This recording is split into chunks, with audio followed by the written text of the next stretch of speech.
मुख्यमंत्री डॉक्टर मोहन यादव ने जलगंगा संवर्धन अभियान के अंतर्गत उज्जैन के मां शिप्रा नदी के रामघाट पर पहुंचकर घाट की सफाई की। इस दौरान सीएम स्वच्छता अभियान कार्यक्रम में शामिल हुए। वहीं सलामतपुर से आए पंचकोशीय यात्रियों का स्वागत कर यात्रा का शुभारंभ कराया।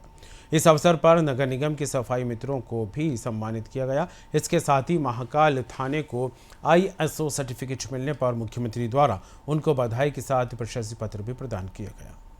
लेकर के गंगा दशमी अर्थात पूरा महीना गंगा दशमी के भी आगे 30 जून तक जेठ माह तक पूरा जलगंगा संरक्षण अभियान चलाने का निर्णय किया है।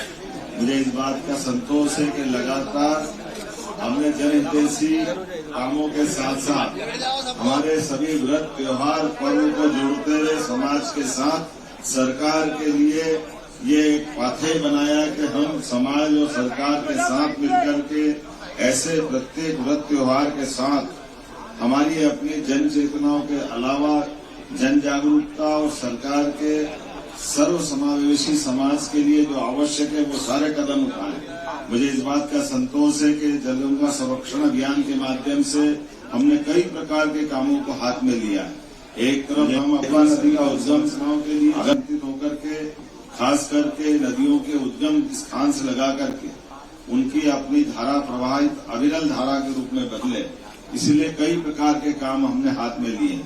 मुझे इस बात का भी संतोष है कि सरकार के द्वारा लिए गए कामों के बलबूते पर अभी 2 दिन पहले जब समीक्षा भोपाल में की गई तो बेतवा नदी का उद्गम भोपाल के पास था।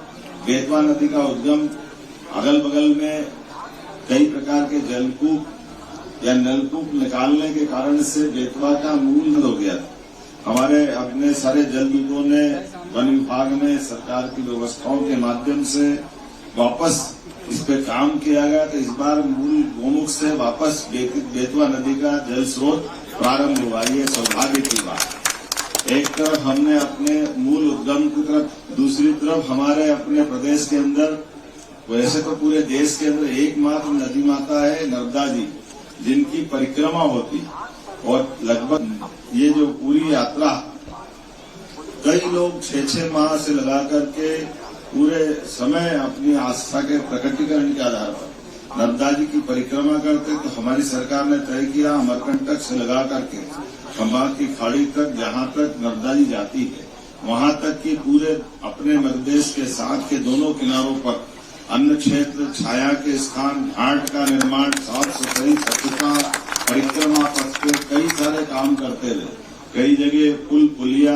निर्माण कार्य करते हुए परिक्रमा पथ को सुगम बनाने के लिए हम उस पर काम कर रहे हैं। जब मैं नर्मदा जी की बात करता हूँ तो शिप्रा जी की भी परिक्रमा हमने प्रारंभ की पिछले वर्षों में। तो शिप्रा जी की परिक्रमा के भी दोनों किनारे कुछ हो सकता है 2 साल के अंदर ये इधर सिद्धनाथ से लगा करके त्रिवेणी तक दोनों किनारे के घाटों के टेंडर लग गए और हमारे लिए आने वाले समय में लगभग 29 किलोमीटर के नए घाट बनने की बात कर रहे हैं।